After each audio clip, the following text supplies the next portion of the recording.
How open are you to listen like to those kind of more critical truths? Sometimes. To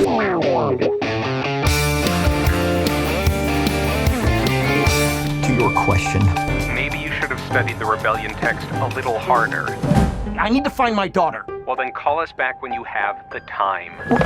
Thank you so much for having me, you guys. I'm so Thank happy you. to be Thank with you for you. having us. Thank you for being in Mexico, especially. Thank you for taking the time to come into our city that we love so much, and that somehow it's part of the movie in some way. But you know, there's something that caught my attention in the film that is like this little object that you have that whenever that you are close to someone that you can trust, it beeps. It makes a sound. So I wanted to ask you, in your life, which are like some actions or signals that make you think or feel that you can trust someone? Like it kind of beeps for you, like I can trust this person or I can trust to work in this project. Una sonrisa, a smile. They're honest with you, good friends, people that tell you the truth about things in your life. How open are you to listen like to those kind of more critical truths from friends? Sometimes. When do you feel that it's like a truth that you need to hear, even though it's like hard to hear it? For example, like your character, she needs to hear some truths that are really hard to hear, right? But it's necessary. I think in general, when you, at least like friends that I have and people who I look up to, you can just tell energetically that you can trust them and that they're coming from a good place and not a place of harm. So you feel like you have a good beep, that you can beep people in order to trust them. I think there's some people that are better than others at detecting who's full of it and who's not. It's going to take time. I'm terrible at it. So it takes time. The only way to really, really get to the bottom of it, it takes time. Great. So you know that Paul's movies are really well known for having these really strong images, you know, like the oil rig explosion, the frogs in Magnolia, Joaquin Phoenix character going to one wall to the other in The Master. So I have two questions for you. The first one is, when people watch this film, which is the image or scene you think they're gonna be like impressed with it, and that maybe years after years they're going to still remember that image? So many, right?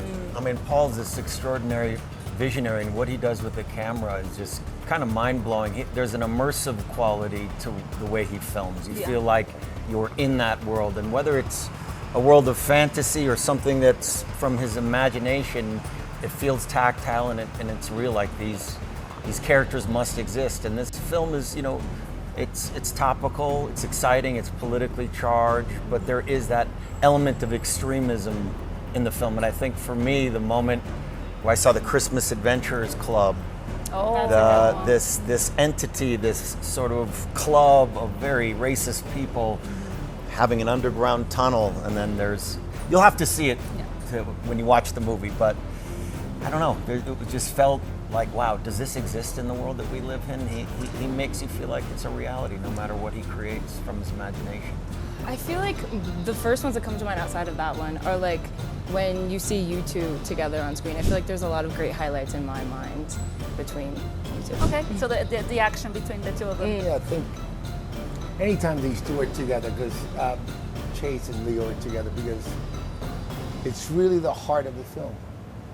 And it's really what, this movie has a lot of ups and downs, but I think the most difficult one, and I think is quite amazing in such a film full with adventure and excitement and suspense and danger and political aspects, but at the end it's the sentimentality of the relationship between a father and a daughter. And you know, being a father myself, I always get touched, and I think that they are the heart of the picture, and they're both fantastic in the film. So I think that the image is, you know, the two of them, you know, at any point in the film. It's funny because I asked like several colleagues and they all agree with the chasing scene. Oh, yeah. You know, with the ups and downs. I think like people here that saw it in the press screening were like super obsessed with that scene. That's one for me. And the second part of the question is, which for you it's like the most intriguing, fantastic scene from any Paul's films that you have seen? God, that's a great question. I don't know, I love the pool sequence from Boogie Nights. I don't know why that comes to mind, that that shot where he goes underwater and pops up, and you get that whole community of sort of people that are rejected from society.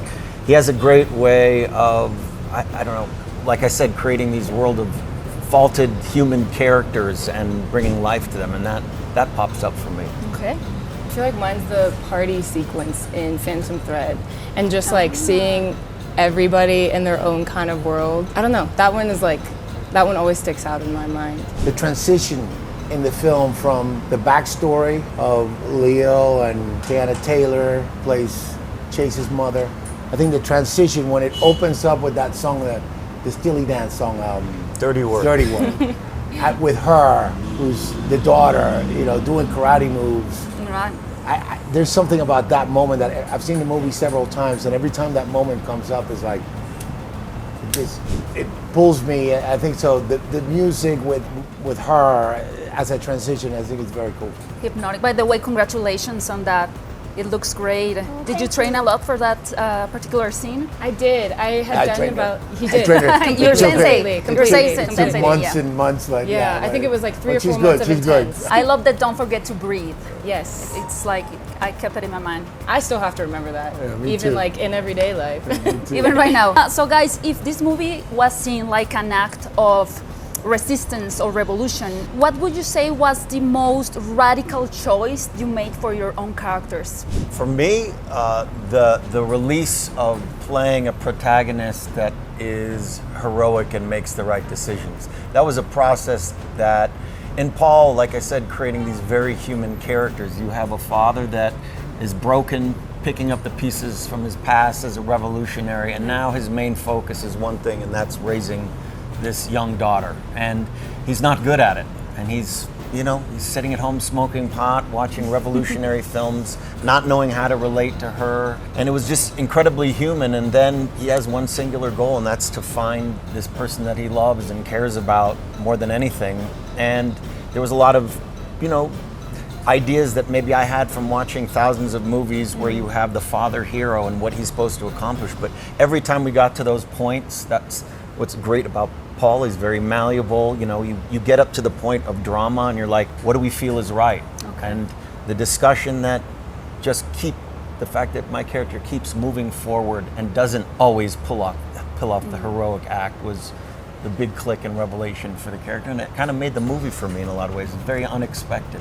And I think that in difference from some of the other characters in other films are moved, like by greed or by anger to go and take action. It's very different here that the thing that moves your character is love. Yeah. And I imagine that was like something different to approach. It's the humanity. It's the humanity. This film deals with extremism on both sides. But at the core is this kind of humanity of him helping me find my daughter. It's that human connection in a world where there's just such polarity. A world where people don't seem to get along anymore and they have different viewpoints. Here's these 3 people that just want to take care of one another, and that's the undercurrent of the movie in a lot of ways. I feel like mine is like, has to do a lot with Tayana playing Perfidia, but I think that Perfidia is like a character that she really always says, she stands 10 toes down in everything that she does, and I think really leaning into that for Willa and leading into her confidence, and even though she doesn't know what's going to happen, she still pushes through, and finding that and working with Paul to make sure that came onto screen as authentic as it could. That's something that sticks out in my mind. Well, for me, I think it was having my character sacrifice himself for the both of them. As we were working on the story, there were many times that it was like, what is it that makes me want to put it all, get myself arrested, and possibly with a DUI, get myself arrested for Leo. And aside from the fact that I want him to get together with Chase, there was this other element that I thought was very interesting, the fact that I was a fan of Rocket, the Rocket Man. And so that clicked it for me. And also made it easy for me to play because I'm a fan of Leo's work. So, so it's just that, put it all together and, let it happen. So I think the fact that my character was a fan of Leo's character was like the cherry on the cake to understand his sacrifice of getting arrested in order for Leo to get away. That's great. Thank you so much, you guys. Thank you. Congratulations on the films, and Thank you. I'm happy that it's getting great reviews. Thank you so much. Congratulations. Thank you. Thank you for having me. God damn it! Viva la revolución!